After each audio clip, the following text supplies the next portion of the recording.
Սիրելի հայրենակիցներ, ազգային ժողովի 9-րդ գումարման ազգային ժողովի առաջին նիստն է եւ ես իմ ելույթը ուզում եմ սկսել նախ եւ առաջ շնորհակալություն հայտնելով մոտ 150,000 մեր հայրենակիցներին, ովքեր չնայած պատերազմի սպառնալիքի նարատիվներին, մասսայական ընտրախախտումներին եւ բռնաճնշումներին գնացել եւ կողմ են քվեարկել նախագահ Ռոբերտ Քոչարյանի առաջնորդած Հայաստան դաշինքին։ Շնորհակալություն եմ հայտնում ձեզ եւ մեզ համար պատիվ եւ մեծ պատասխանատվություն է լինել ձեր ներկայացուցիչը ազգային ժողովում։ Սիրելի հայրենակիցներ, ցավոք այս փուլում հավաքական ընդդիմությունը հաստատի չի կարողացել հասնել նրան, որ այստեղ քաղաքական մեծամասնությունը ԿՊ չլինի։ Բայց նաեւ ուզում եմ ասել, որ մենք օգտագործելու ենք այս հարթակը պայքարը շարունակելու համար եւ այս հարթակի հնարավորությունները մենք ամբողջությամբ օգտագործել ենք, որովհետեւ հնչելու են հարցեր, որոնք վստահաբար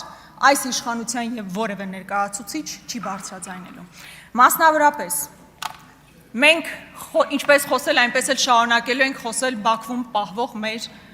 հայրենակիցների, ռազմագերիների մասին, որպեսզի ամոթից գետինը չմտնենք այն ժամանակ, երբ օրինակ մեր գործընկեր Գեղամ Մանուկյանի եղբայրն այնտեղից խոսք է հնչեցնում ու ասում, որ ինքը չի զգում Հայաստանի շունչը իր մեջքին։ Հայաստանը, հայ ժողովուրդը հիշում է իր որդիներին եւ այս ամբիոնը օգտագործելու է այդ մարդկանց մեր հայրենակիցների մասին խոսելու համար։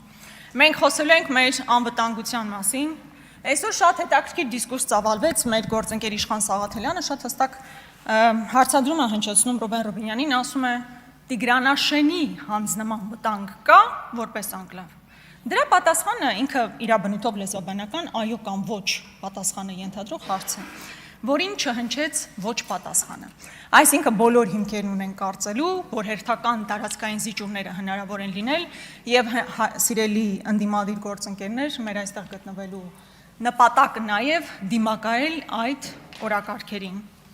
Մենք խոսել ենք բնականաբար Արցախի ժողովրդի վերադարձի իրավունքի մասին, որը միջազգային բնական իրավունք է եւ պարտադիր պետք է առաջ տանել։ Խոսել ենք աղբանտարկյալների մասին, այսօր տասնյակի հասնող քաղաքական հետապնդվող անձինք ունենք։ Ես երբեմն լսում եմ քաղաքացիական պայմանագրում կանգին գործընկերներ, ովքեր խոսում են կանանց իրավունքներից։ Ես ուզում եմ ուղղակի հասկանալ, դուք որևէ էմոցիա ապրեցիք, երբ լսեցիք, որ Արեգնաս Մանուկյանին արգելել են նույնիսկ իր անչափահաս դստերը տեսնել, իր ծնողին տեսնել։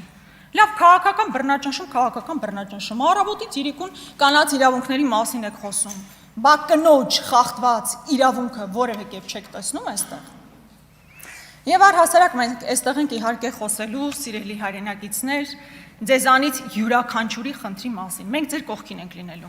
Խոսելու ենք կրթական իրավունքից, տնտեսական հնարավորություններից, ձեզանից յուրաքանչյուրի ձայն ենք լինելու նաև խորհրդարանում։ Անցնող 5 տարիները բավականին դաժան են եղել, բավականին դժվար են եղել Հայաստանի, Արցախի, հայ ժողովրդի համար եւ նաև ընդդիմության համար։ Բայց ես ուզում եմ նաև մեր գործընկերներին ասել, որ մարտահրավերներն ավարտված չեն եւ մեզ շատ մեծ ներուժ է պետք, որպեսզի դիմակայենք այն օրակարգերին, որ այսօր առաջ է մղում քաղաքական մեծամասնությունը։ Խորհրդանիշների դեմ պայքարից մինչև տարածքների հանձնում, սահմանադրության փոփոխություն եւ համատարած բռնաճնշումներ։ Այս ամենը մեր հավաքական կամքի դրսևորումը պետք է լինի այս օրակարգերի դեմ պայքարելու համար։ Վերջին խոսացողը հավանաբար Տիկին Դավոյանն էր, որ ճիշտ շեշտադրում արեց, որ մենք խոսում ենք լեգիտիմության դեֆիցիտից, եթե սխալվում եմ, ամեն դեպքում լեգիտիմության դեֆիցիտից մենք խոսում ենք եւ դա բնական է, առավել քան բնական, որովհետեւ Նիկոլ Փաշինյանը երրորդ ժամկետին գնալով պետք է արձանագրենք, որ գնացել է երրորդ ժամկետին։ Մարդ, որ պայքարում էր, որ Սերժ Սարգսյանը երրորդ ժամկետով չվերընտրվի, գնացել է երրորդ ժամկետին։ Բայց 18 թվականին պետք է արձանագրել, որ այս իշխանությունն իսկապես ունեցել է լեգիտիմություն, աննախադեպ լեգիտիմություն։ Իհարկե թե ինչ արեց այդ լեգիտիմության հետ, այլ հարց է, բայց այն, որ ունեցել է լեգիտիմություն, դա եւս փաստ է։ 21 թվականին որոշակի ընտրախախտումներով, բայց պետք է ընդունել, որ այս իշխանությունը ձևավորել էր մեծամասնություն եւ կառավարություն։ 26 թվականին ձեր հավաքած ձայները եղել են այսպես պատերազմով վախացնելու հետևանք, համատարած բռնաճնշումների հետևանք, հանրային միջոցների մսխման հետևանք, այսինքն դուք չունեք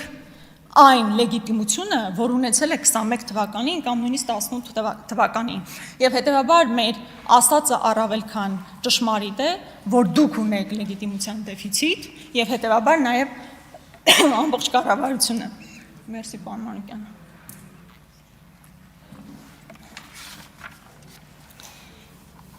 Ավելին, այդ դեֆիցիտը, լեգիտիմության դեֆիցիտը միայն խորացել է այն բանի բերումով, որ հիմա այստեղ պետք է նստած լիներ Բարգավաճ Հայաստան կուսակցությունը։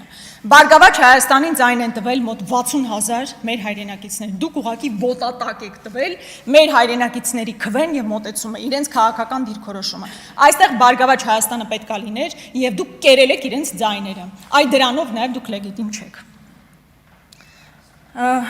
Այստեղ մի երկու բան հնչեց կուզենայի անդրադառնալ։ Տիկին Ղազարյանը կարծես թե այստեղ չի։ Ու ընդհանրապես այս խոսույթը ես չգիտեմ ձեր մտքով ինչ է անցնում, որ դա ասում եք, բայց անդադ այս բանը կա։ Բա տեսեք, իրան գնացին այնտեղ նստեցին։ Հայաստան դաշինքը հայտնվեց այնտեղ։ Իսկ ինչ եք ուզում սրանով ասել։ 150,000 մարդ գնացել է եւ իր ձայնն ա տվել Հայաստան դաշինքին։ Դուք ինչ խնդիր ունեք դրա հետ։ Կարող եք ձեզ հիշեցնել, որ 17 թվականին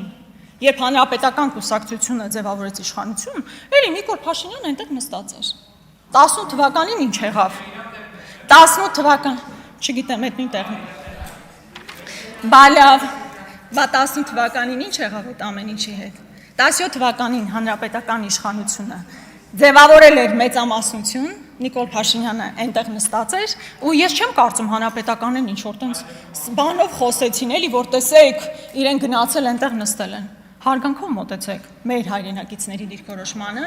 եւ նաեւ ուզում եմ անալոգիան տանել 17 թվականի իրողությունները ինչպես փոխվեցին 18 թվականին, այնպես որ հանգիստ եղեք այդ փոփոխությունները նաեւ կարող է սպառնալ ձեզ, այնպես որ այդ առումով հանգիստ եղեք։ Տիկին Դավոյան, ասում եք ընդդիմությունն այստեղ անցնող տարիներին ինչ արժեք է ստեղծել, իսկապես ինձ համար դա վիրավորական էր։ Տիկին Դավոյան, դուք ինչ արժեք եք ստեղծել, ոչ թե դուք անձնապես։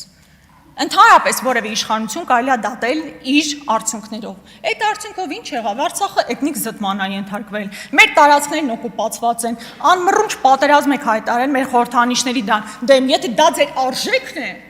ես ցավում եմ, իհարկե մենք նման արժեքներ չենք կարող ստեղծել, բնականաբար դա մեր արժեքները չեն։ Եվ ինչ խոսք, մենք հնարկում ենք ամեն դեպքում ազգային ժողովի նախագահի ընտրության հարցը եւ վերջինիս մասին դատողություններ կարելի է անել իր վերջին 5 տարիներին, համենայն դեպս ես այդպես գիտեմ, վերջին 5 տարիներում ինչ արել եք, ես դրանով ցած գիտեմ։ Նախ որպես ազգային ժողովի փոխնախագահ, շատ սրտաճմլիկ էր, եթե անկեղծ ասեմ, այստեղ ձեր են հայտարարությունները, որ ես այստեղից քաղաքական դիրքորոշումը հնչեցնելու եմ, բարձրանամ վերև, անաչառ լինեմ։ Նման մի բան ասել եք 21 թվականին, երբ որ փոխոսնակ էիք ընտրվում։ Հետո եթե անկեղծ ես չեմ հիշում մի ելույթ, որ ես խոսեի եւ բազմաթիվ իմ գործընկերներու այնտեղից չմիջամտեիք։ Օրինակ ես հիշում եմ նաեւ որ Գեղամ Մանուկյանը ելույթեր ունենում, իրան ընդհատեցի եւ անվտանգությունը իրան հանեց այստեղից։ Այդ տրամաբանությունն է, սկզբում մի բան անել, հետո ասել, հետո չանել։ Իհարկե աղետ էր Ռուբեն Ռուբինյանի փոխոսնակի գործունեությունը, բայց բնականաբար շատ ավելի վատն էր որպես բանագնաց Թուրքիայի հետ։ Հա, Թուրքիայի հետ որպես բանագնաց ձեր կարգավիճակը, որովհետև որևէ արդյունք չեք գրանցել, ընդունում եք, չէ՞ որ չեք գրանցել։ Եվ որպես հետևանք, եւ որպես արդյունք եղավ նա, որ կարծում եմ նաեւ այդ հանգամանքի բերումով է, որ դուք այսօր առաջադրվել եք ազգային ժողովի նախագահի պաշտոնին, մի նախադասություն ասեցիք, ինձ վրա դա շատ ասեց իհարկե, ասում եք տղաներն ընկել են, որ մենք այստեղ նիստ անենք։ Չէ, պարոն Ռուբինյան։ Տղաները ընկել են, որ մենք Արցախը հայկական համարենք եւ ոչ թե այնինչ դուք եք ասում, որ Արցախը այդ երբ է հայկական եղել։ Տղաներն ընկել են, որ մենք այսօր մեր պատմությունը հարգենք եւ ոչ թե անարգենք այնպես, ինչպես դուք եք անում։ Տղաներն ընկել են, որ մենք Արարատին չամաչենք նայենք, ինչպես դուք եք հիմա ասում, ինչ Արարատ։ Նշանակովի խորհրդանիշ այսօր այդ Արագածը։ Այս նիստի համար չեն տղաներն ընկել։ Ու ես շատ ցավում եմ, որ ձեր ընկալումները այդ մասով այդպեսին է, շնորհակալություն։